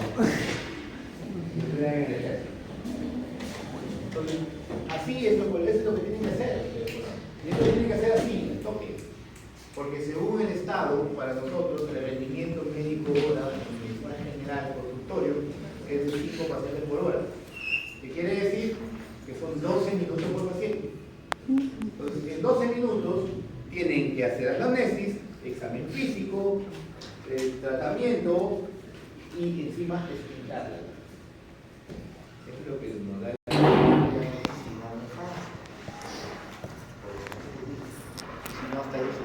si no, hasta ahí les ponen 20 pacientes y empiezan a las 8 de la mañana y terminan a las 8 de la noche. Entonces, y encima la impaciencia de algunos. Yo no sé por qué le llamamos pacientes. Porque en pacientes no tienen nada. Si te demoras en atender, mucho se demora. Si lo atiendes rápido, ni me escuchó. Así no. Pero como dice acá tu compañera, pero si te demoras con el paciente sale contento, bien minucioso el doctor. Pero el de afuera está muy demorón. Pero una vez que entras y te demoras, o lo haces rápido, no le hizo nada. Por eso no sé de dónde sacan el término de paciente, porque el paciente no tiene absolutamente nada. Le voy a poner otro ejemplo. También con la amoxicilina. La dosis ya sale 50 por kilo, vamos a cambiar el peso del niño. Vamos a ponerle 18 kilogramos. Peso 18 kilogramos. ¿Ya? ¿Cuánto es la dosis? 50 por 18. ¿Cuánto sale? 900. ¿Ah? 900 miligramos, ojo, al día. Al día.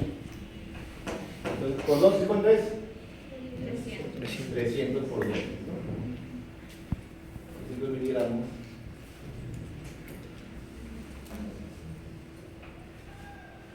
Por dosis. Eso es lo que voy a dar. Pero esto que hago, eso lo divido entre el soluto y lo multiplico por 5. Quiere decir que sería 300 entre 250 por 5. ¿Cuánto sale? 6. Uy, ¿ahora qué hago? Si la cucharada viene de 5. Una jeringa, muy bien. Señora, coja una jeringa y encima ni siquiera le digan 6. A la paciente tiene que explicarle así como cuando me pongo a explicarles con manzanas, así. Les dicen, señora, coja una jeringa y aquí donde dice 6, ahí le va a dar. Y le da 7 a las 7 de la mañana, así cada uno. Por eso con las prácticas, con la plática, con el... Bueno. El ibuprofeno de 100, por ejemplo, lo divide entre 2. Y el ibuprofeno de 200 lo divide entre 4. Y eso, como digo, ya van ahí aprendiendo. Nadie va a salir. En el caso de otitis media aguda, como les dije, mayormente son neumococos, aemófilos de influenza, les dije Moraxella catarrhalis y Streptococcus. La amoxicilina todavía en algunos sitios alejados por sí solos tiene actividad. Pero mayormente ya no se usa la amoxicilina sola, sino con ácido clavulánico. O en todo caso, cefalosporina de segunda como el cefaclor. O un macrólido, que ya se lo vamos a hablar la próxima semana. En caso de alérgicos, ojo, eso también es importante. En caso de alérgicos a la penicilina, los fármacos de primera línea, ¿cuáles son? Los macrólidos, la eritromicina. Fármacos en pacientes alérgicos a la penicilina, el tratamiento de lesión, ahí nomás, al costadito va la eritromicina, que es un macrólido. Sinusitis crónica mayormente son por anaerobios. Acá hay que utilizar, por ejemplo, cefalosporina de segunda generación. Inclusive hasta la penicilina G puede ser activa. Las aminopenicilinas no tienen actividad sobre anaerobios. Las neumonías, muy diferente de una neumonía comunitaria a una hospitalaria. En la comunitaria la más frecuente es la Streptococcus pneumoniae, como también puede ser por hemófilos influenza o la Moraxella catarrhalis. O las atípicas, como el Mycoplasma pneumoniae o la Legionella. Ojo que esto de acá solamente está para explicarles que es una típica. La Mycoplasma pneumoniae no es resistente natural a todos los beta-lactámicos. ¿Por qué? Porque no tiene pared celular la Mycoplasma. Pues si no tiene pared celular, ¿dónde van a actuar los beta-lactámicos? Sino que el Mycoplasma es uno de los microorganismos causantes de neumonía atípica, junto con la Legionella o el Estafilococcus. Acá puede utilizarse inclusive hasta cefalosporina de primera hasta de segunda generación. En la neumonía hospitalaria, acá es otra cosa. Aquí o te infectas por un microorganismo de la comunidad, pero altamente resistente, o te infectas por microorganismos que no te afectan en la comunidad, como la pseudomonas aeruginosa, por ejemplo, en pacientes de UCI, el Acinetobacter baumannii en pacientes de mecánica, etc. Acá el tratamiento es distinto, acá hay neumonía con fármacos de amplio espectro, como el carbapenem o las hiperacilinas, que son de amplio espectro.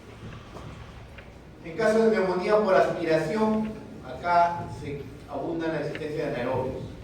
Dice la penicilina G se puede utilizar por la cefalosporina como una anticonceptiva. Eso se da en caso del paciente que se vomita y se aspira. Peligroso, casi, no solamente por la infección, sino por el daño que se produce en la mucosa del tracto respiratorio por acción del ácido gástrico, porque la mucosa del tracto respiratorio no está protegida como está protegido nuestro estómago. La bronquitis mayormente son virales, sobre todo en los niños, y en los adultos puede ser por infecciones, más que todo exacerbaciones agudas de Streptococcus pyogenes.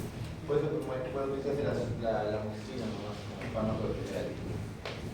Las evidencias óseas y articulares mayormente son el Staphylococcus aureus. Las infecciones por Staphylococcus aureus sensibles a la meticilina, tratamiento de elección, las isoxazolines. También se encuentran las cefalosporinas de primera generación. Pero en caso de que haya resistencia a la meticilina, el tratamiento es la vancomicina. Si hay infecciones que es muy rara que sean por enterobacterias o pseudomonas, debemos utilizar la cefalosporina de tercera como la ceftazidina o la piperacilina tazobactam o ya cefalosporina de cuarta dependiendo de la resistencia. Acá, infecciones cutáneas, por ejemplo, el Streptococcus pyogenes, el Staphylococcus aureus, mayormente es el que es el Streptococcus pyogenes por aureus. Tenemos que optar por la isoxazolines. Una de las infecciones de piel por uno o ambos de estos son el infléctico contagioso. Entonces se han visto esos niñitos que se les salen costras alrededor de los labios por la nariz, ¿no? Se les hacen amarillentas, brillantes, ¿no? Le llaman costras mielicéricas porque asemejan a miel de abeja. Se llama infléctico contagioso. Se hace una herida y los niños a veces, muchas veces, sobre todo en las zonas alejadas, dicen que los papás son terratenientes porque tienen tierra debajo de las uñas. Entonces se rascan infectados por estafilococos, se lesionan y se pasa, por eso se llama infectivo contagioso, se pasa rápidamente. El Bacillus anthracis, penicilina G. Otras mordeduras de animales, como ya les dije hace un momento, perros, ratas, utilizarse la ampicilina, inclusive en gatos también la ampicilina, pero muchas veces se termina utilizando en gatos la doxiciclina por la aparición de bacterias tipo meningitis.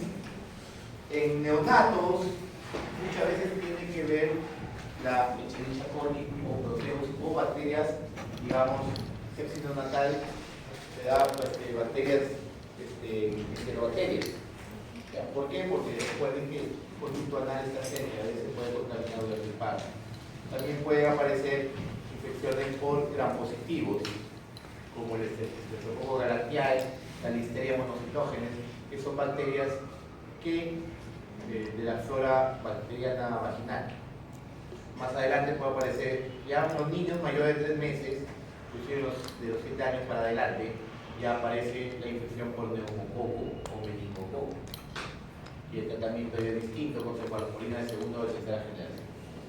Las infecciones urinarias, las extrahospitalarias, ¿cuáles son las más comunes? La E. coli. Y la E. coli prácticamente resistente a la penicilina y a la cefalosporina de primera. Lo ideal acá puede que le haga efecto la penicilina, pero de preferencia utilizas fármacos cefalosporina de segunda, cefalosporina de segunda, o en todo caso quinolona. Las intrahospitalarias es otra cosa. Aquí ni se les ocurre utilizar amoxicilina ni cefalosporina de segunda. Acá empiezan con cefalosporina de tercera o inclusive con fluoroquinolonas o inclusive aminoglucosa. Las intrahospitalarias cambian tipo de la flora. En la pielonefritis el mismo tratamiento que las infecciones urinarias, pero con un tiempo más prolongado, porque al final ese microorganismo es el mismo. Infecciones de transmisión sexual, ya lo mencioné al momento, la sífilis, se utiliza la penicilina, treponema pallidus. Sífilis primaria o secundaria, el tratamiento es el mismo, penicilina G benzatínica, una sola dosis, 2.4 millones. Se administra como el que da el seguro, cada ampolla viene de 1.2, se coloca una ampolla en cada nalga para tener 2.4 millones. Una sola dosis. Y si el paciente es alérgico, la doxiciclina es el tratamiento de éxito. Y si está gestando, un macrolio, la eritromicina o la citromicina. La sífilis latente, es decir, que es una sífilis cuando ya pasó la sífilis secundaria y está, digamos, desesperando que puede haber la terciaria, latente, se describió de forma casual. Se administra también la sífilis, igualito a la penicilina G benzatínica, la misma dosis, pero se le da una vez por semana por 3 semanas. En caso de neurosífilis, de sífilis terciaria, que ya es prácticamente mortal, como ven ustedes, se le da 12 millones endovenosos por 10 días, cada 4 hospitalizados. Luego se deja benzatínica 2.4 millones por 3 semanas. Es decir, el paciente sale millonario. En caso de Neisseria gonorrhoeae, ya en las guías actuales, la penicilina G ya no se está utilizando. Se utiliza de frente, incluso la guía del MINSA habla del uso de la ceftriaxona. Ceftriaxona como tratamiento de elección de primera línea, actualmente.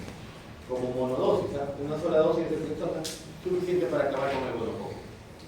Endocaritis bacteriana ya son infecciones severas, hospitalarias, más comunes en adictos a drogas parenterales, constantemente contaminación a través de las venas, determinadas bacterias formando vegetaciones e infecciones dentro del corazón. Otras como el Clostridium tetanus, la Listeria monocitógenes, el Corynebacterium listeriae, la Actinomyces cerevisiae. Aquí la penicilina G es el tratamiento de primera línea. En caso de Listeria monocitógenes, en los neonatos se utiliza la ampicilina. Muy bien, hasta ahí hemos hecho lo que es penicilinas y cefalosporinas. Ahorita pasamos a otro grupo que es los monobactámicos de los cuales solamente el único fármaco aquí que hay, que se utiliza es el Aztreonam, como ven ahí, el Aztreonam, nuestro monovacal. Miren, este es el anillo beta-lactano, así es, ahí está, uno solo, por eso se llama monovacal, pero además es una cadena lateral.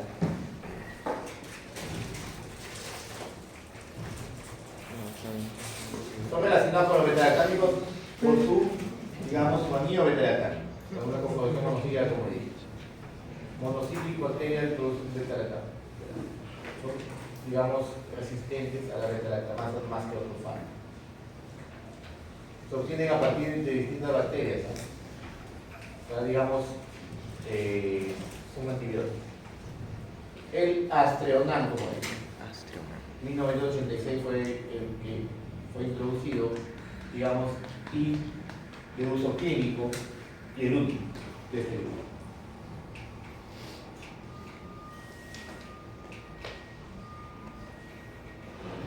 No se usa por vía oral, su uso es parenteral exclusivo, ni siquiera intramuscular, se utiliza en intrahospitalario porque es para infecciones severas, ¿ya? Intravenoso. Distribución también es, digamos, en todo el organismo. El líquido cefalorraquídeo, su distribución es mínima, menos del 1%. Pero cuando las meninges están inflamadas, puede llegar hasta el 40%.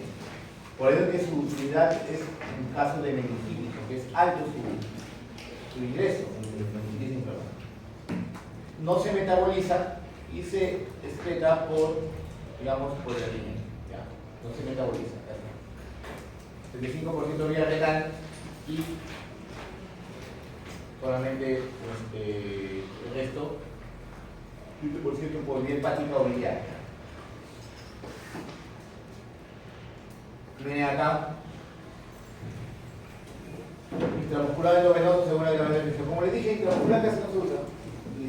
Es que seguro en gestantes, considerado categoría B, hay que tener precaución si en los adultos mayores por su menor función renal y en los pacientes con insuficiencia renal también. Hay que tener en cuenta y espaciar o disminuir las recomendaciones para casos de enfermedad renal crónica Tenemos los carbapenem, este también es otro de los beta-lactámicos de uso intrahospitalario. Es para infecciones severas.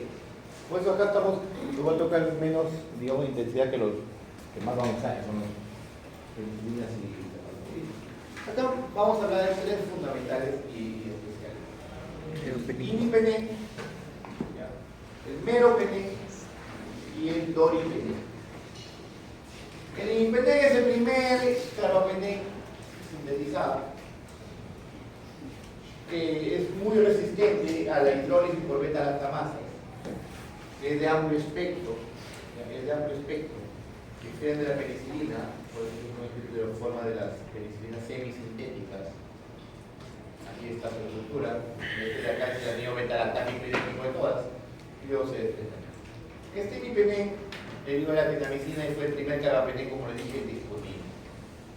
Posee la más amplia actividad de todos los beta-lactámicos de uso sistémico, pero tiene una característica que después les voy a hablar.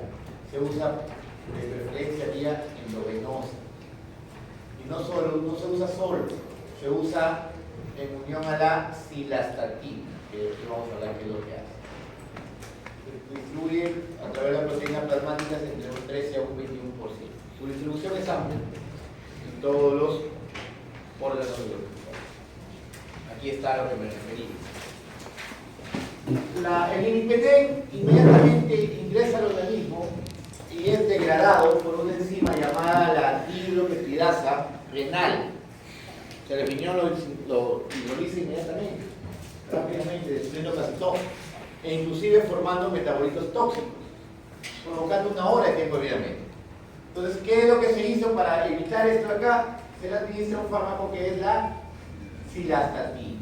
Esta cilastatina que está aquí de color rojo, está de rojo por algo. Esta cilastatina, ¿qué es lo que hace? Inhibe a la hidroxipeptidasa renal. mejorando la actividad. Por lo tanto, ¿qué tipo de sinergismo sería? De facilitación. De facilitación. ¿Por qué? Porque la cilastatina no tiene actividad antimicrobiana. Lo que hace es inhibir el sistema, permitiendo que el lipidem no sea degradado o destruido. Entonces, protege prácticamente al lipidem. Un 70% de lipidem se excreta sin cambios en la orina y un 29% en forma de un metabolito inactivo. Eso quiere decir que de todas maneras hay un metabolismo. Bueno, mecanismo de acción, ¿cuál es? El mismo. Inhibe la síntesis de la pared bacteriana en la fase de la transpeptidación. Todos, que para que no se confunda. Estos fármacos que ven, estos microorganismos que ven ahí, son resistentes naturales al lipidem. Recordar que el micoplasma no tiene pared celular, sino donde van a actuar. Las clamidias tienen la capacidad de meterse dentro de macrófagos, de meterse dentro de bacterias, y estos fármacos no ingresan dentro, perdón, de meterse dentro de las células eucariotas nuestras, y estos fármacos no pueden meterse ahí. Por eso es que para el tratamiento con clamidias son las tetracicrinas y los macrólicos, porque estos fármacos sí tienen la capacidad de meterse dentro de nuestras células para poder destruir esto. El micobacterium no tiene peptidoglicano, ellos tienen ácidos glicólicos, y el Enterococcus faeces también tiene una capa protectora que evita que el fármaco ingrese. Por lo tanto, estos son resistentes naturales. Y los que son inducidos, quiere decir que al inicio o pueden producir beta-lactamasas que destruyen acá, son estos que ven acá: Citrobacter, Enterobacter, Serratia, Proteus y Pseudomonas. Ojo que sí tiene actividad de Pseudomonas, pero no es mínimo a diferencia del meropenem. Indicaciones: infecciones, como ven acá, nosocomiales o intrahospitalarias. Sepsis, también intrahospitalaria, donde ya se han recibido múltiples antibióticos. Caso de nefropatía con fiebre, septicemias, endocarditis. En caso de sepsis también, como les digo, es un fármaco de amplio espectro. No es cuestión de dar la primera línea como lo han estado haciendo en la época de COVID y hicimos para matar un virus. Infecciones polimicrobianas, las intraabdominales, las ginecológicas, por ejemplo, una paciente postparto que hace una infección postparto es polimicrobiana. Igual que una perforación intestinal, por ejemplo. Aquí están las notificaciones y aquí están las infecciones adversas. Aquí, aparte, no coloqué, puede provocar convulsiones, por si acaso. El imipenem puede provocar convulsiones. Pasamos al meropenem, que es una modificación del imipenem, ¿ya? Es una imitación en la que se reemplaza en el carbono 1 el grupo metilo. ¿Y qué provoca eso? Su resistencia a la degradación renal. ¿Qué quiere decir? Que cuando en el meropenem no necesita, ¿qué no necesita? Cilastatina. No necesita cilastatina. ¿Por qué? Porque no va a ser degradado por la dihidropeptidasa renal. No debería. Inclusive tiene mayor actividad sobre bacterias aerobias gram negativas y no tiene ese potencial convulsivante que tiene el imipenem. Mecanismo de acción es el mismo. Inhibe la síntesis de la pared.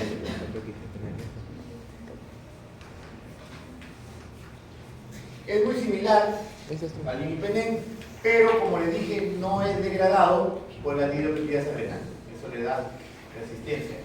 ¿Ya? Por eso no se necesita la cilastatina. Alcanza buenas concentraciones de líquido cefalorraquídeo sin producir convulsiones como lo hace el imipenem. Por eso ese tiene el caso de meningitis. También está vía intravenosa. 1 gramo en 5 minutos. No se administra muy rápido ni tampoco muy lento. Acá también tiempo de media una hora, con administración cada 6 horas. Es degradado renal 90%, no se metaboliza tampoco. Mayor actividad en la gram negativos e incluyendo pseudomonas aeruginosa. El meropenem se utiliza más en infección, más que en imipenem, si es que el origen es por pseudomonas. La causa de la enfermedad es por pseudomonas porque su actividad sobre pseudomonas es mayor. Menor en aeromófilos y gram-positivos, o sea, mayormente en gram negativos. Hay resistencia cruzada, es decir, el microorganismo resistente al imipenem es muy probable que también sea el meropenem e inclusive a todos los demás carbonos. Se puede utilizar junto con vancomicina en infusiones polimicrobianas. Miren aquí los microorganismos que son sensibles dentro del espectro del meropenem. Tratamiento de primera línea, como ven acá, en caso de infecciones por meningitis bacteriana. Recordar que este fármaco se concentra bien en las meninges inflamadas y en la Neisseria meningitidis, que es la principal causa o meningococo de la meningitis bacteriana, es sensible al meropenem. Otras infecciones, como ven acá, complicadas, infecciones quísticas que son complicadas, infecciones nosocomiales, infecciones durante o después del parto, la corioamnionitis, por ejemplo, infecciones complicadas. Como ven aquí, el término complicado dicen todo porque no es un fármaco de primera línea. Se utiliza en situaciones especiales, situaciones críticas. Los efectos adversos tampoco son pocos, miren. De reacciones locales como flebitis, hemoflebitis alérgicas, daños hepáticos e inclusive problemas en el sistema nervioso central. Pero no son muy comunes, pero sí son notables. Ahí están las dosificaciones para que tengan una idea. Categoría B en gestantes. ¿Ya? Categoría B en gestantes. No se debe utilizar durante la lactancia materna. Ojo, el hecho de que no se utilicen estos fármacos que pasan a través de la leche materna, digo yo, que no es porque puede producir toxicidad en el neonato, en el recién nacido. Si es una categoría B, no la produce toxicidad. El problema es que ustedes saben que una vez que el niño nace, está en contacto ya con el ambiente donde hay bacterias. Pues, ¿qué es lo que puede producir en ese niño? Que aparezcan bacterias resistentes. Más que todo, por eso no se recomienda. Porque al atravesar y dar al niño este fármaco, puede provocar resistencia bacteriana a la larga de su vida. Contraindicaciones, hipersensibilidad aparece siempre. Y también en caso de alergia a cualquier otra penicilina, porque también, como todos los beta-lactámicos, pueden tener reacción alérgica cruzada. Y para terminar tenemos el doripenem, que tiene, aparte de la acción o actividad sobre pseudomonas, tiene también actividad contra anaeróbicos. Entonces, mucho más útil en infecciones gastrointestinales, porque son, digamos, severas, me refiero, sepsis, a foco intestinal, por ejemplo. Paciente en UCI, que hay perforación intestinal y hay una peritonitis, por ejemplo, peritonitis fecal. Entonces, abundan una serie de microorganismos, desde gram negativos aerobios hasta anaerobios. Entonces, activa muy bien el doripenem. Tiene acción contra pseudomonas y contra anaerobios, que siempre es una opción difícil, hay que tener precaución porque puede producir colitis o dominador. Mecanismo de acción, el mismo. Inhibe las pared celular, uniéndose a las PDPs e inhibiendo ¿qué fase lo inhibe?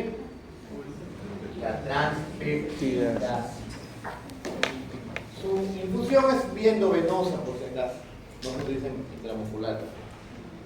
Tiene un 8.1% de una proteína plasmática. Su excreción es parcialmente a través de la trigliceridas renal, que no la va a, digamos, a degradar como lo hace con el glipenem, sino dentro de su metabolismo normal, por lo tanto no se necesita la cilastatina tampoco. La eliminación es un 70% incluso inalterado, 70% inalterado, y el 15% de ningún metabolismo. Indicaciones, infecciones intraabdominales, como ya les mencioné hace un momento, intraabdominales, perforaciones intestinales, postquirúrgicas. Tengo un paciente que lo operaron del colon e hizo dehiscencia, entonces se rompió, se abrió la herida por dentro, el intestino. Entonces todo eso va muy bien en el doripenem. Y en caso de infecciones urinarias severas, sepsis, reacciones adversas, cefalea, náusea, vómitos, diarrea, como todos los antibióticos que pueden provocar, y como todos también la aparición de colitis por Clostridium difficile. Recordar que también actúa contra anaerobios, pudiendo destruir la flora intestinal normal. Muy bien, chicos, ¿preguntas? ¿Una? Podéis ir en clase.